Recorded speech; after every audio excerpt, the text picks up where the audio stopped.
Hi everybody, this is Daria Brown. I'm so excited to be with you tonight.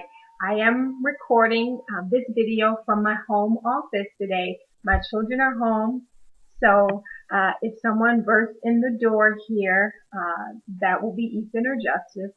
I will be yelling at them and putting them out of my office. So I don't mind bringing you into my world as long as you're okay with the slight interruption for tonight's training video. I'm so excited. Tonight we're going to be talking about branding strategy 101. The very simplest way for you to get started branding your business, branding your concept, branding your idea. This strategy will work no matter what service or product that you apply to it. So it's a very basic strategy. Obviously, you can get more into detail depending on the complexity of your business. But for the sake of getting started, for the sake of moving you along and getting your name and your product out there, I'm going to give you my simplest strategy for tonight. I have my notes here on the side that I will be checking at throughout the training today just to make sure that I stay on track. I prepared well in advance for this, but I have some stuff that I have to get out to you. So in the interest of video quality not being edited and me looking back and forth and the children interrupting and just going on in my home, I want to make sure that you get the nuts and bolts of tonight's session. I want to make sure you get it all. Okay?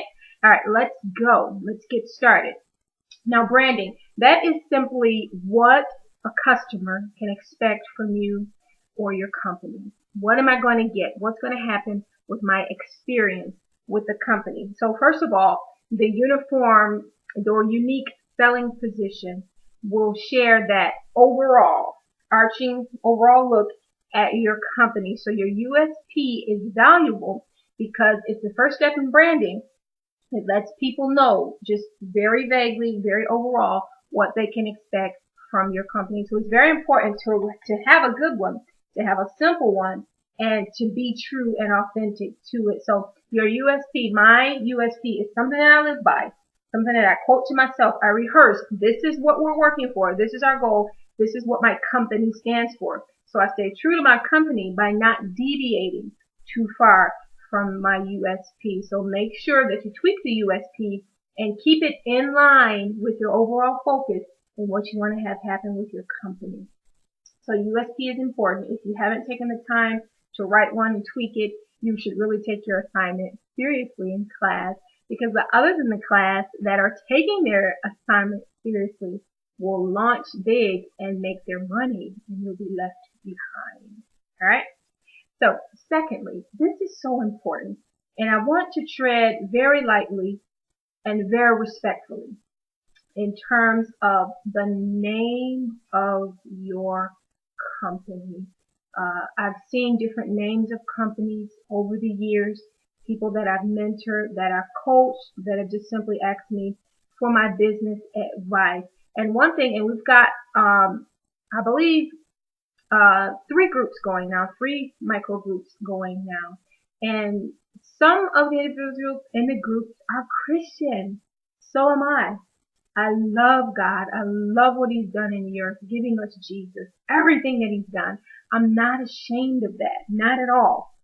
But here's where we need to love God, love what He's done in the earth, be grateful for the idea and the strategy that He's given us, but also think like a CEO. You have to think like a CEO when you name your company and in any branding strategy with your company. You need to look, whatever market you're introducing, whatever concept you're coming into, you need to look like you belong. You want to be viable competition so that you can get the lion's share of the demographic and do business with the people in your market.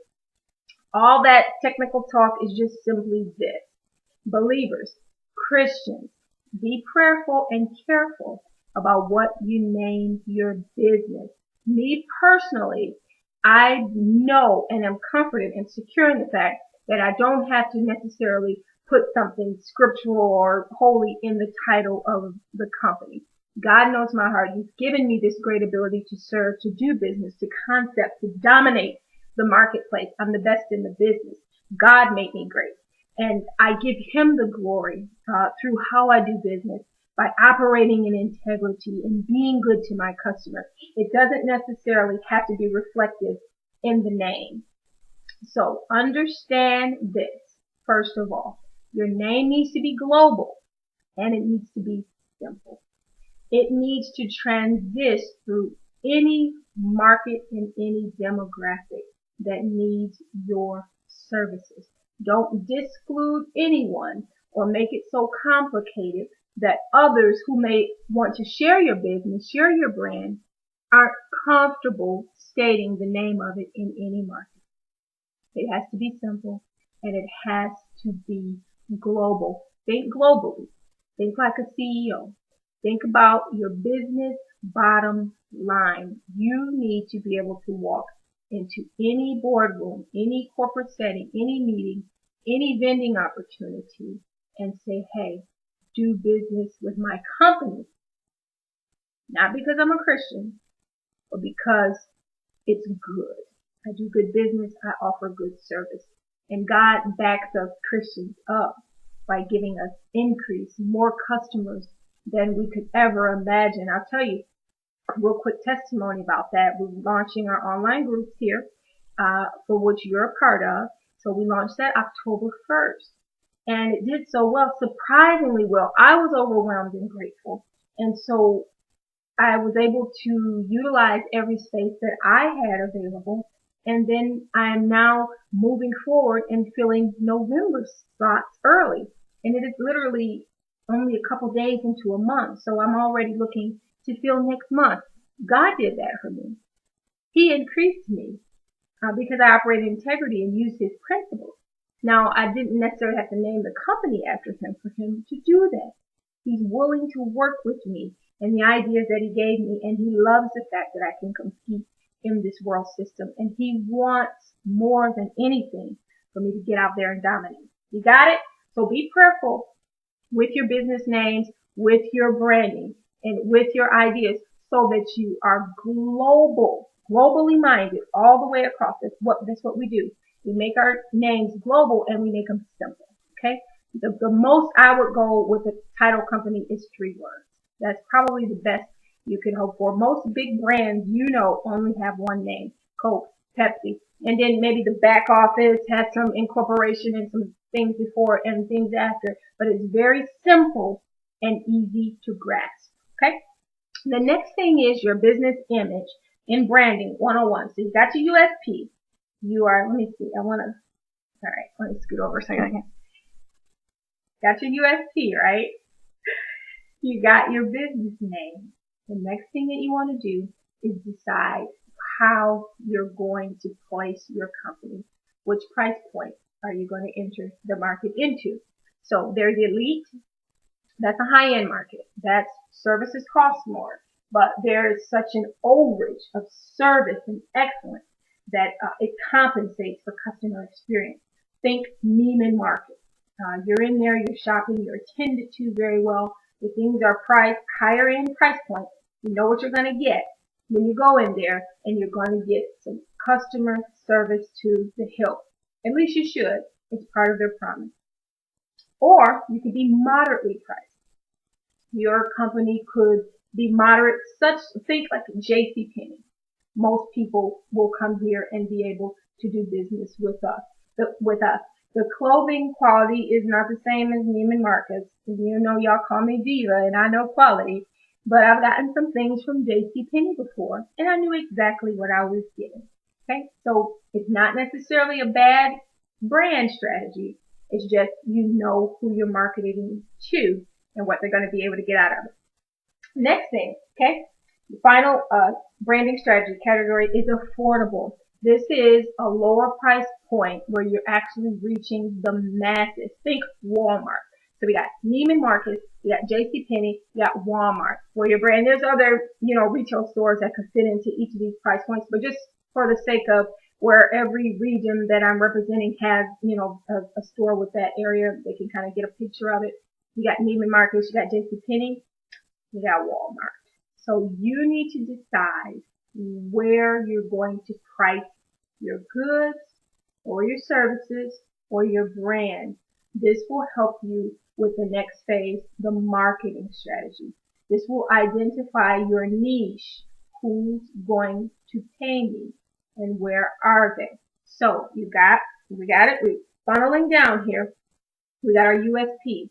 We got a business name that can go toe to toe with Pepsi and Coke. I can stand in any boardroom with any CEO and be confident that my company is represented appropriately.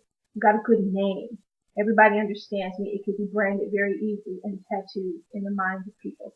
And now the next thing I'm developing is my business image. It's price point. Am I high end? Absolutely nothing wrong with that. Nothing wrong with pricing your services on the high end. Of course, everybody may not be able to afford it. You're going to possibly deal with less people. Walmart probably takes in less people than Neiman Marcus does in terms of foot traffic into the store. But if let's say their average ticket sale is $500, as opposed to someone running in and out of Walmart and maybe spending 20 or 30 bucks, they make it up. Not necessarily in volume, but in price. So you gotta be very strategic when you think this through. And if you're on the high end, which I will discourage no one from pricing themselves on the high end, but you better deliver some serious quality. You better be able to back it up. Don't come to market with anything cheap that's overpriced. You don't want to do that to your customer. So determine where you are, okay, in your strategy.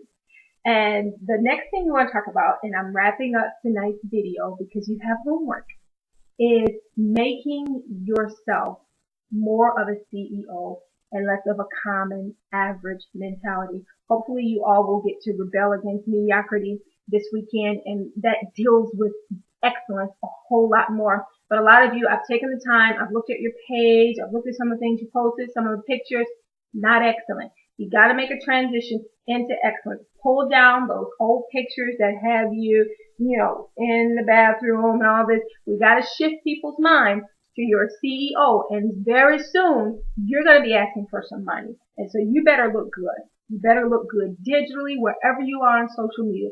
You better look like you're worth the money. So you're going to keep your message consistent now, professional from now on, excellent from now on. Some of you need to, and I'm going to take a sip of my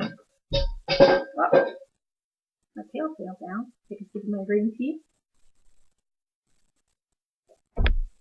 Alright, so some of you need to get new pictures taken.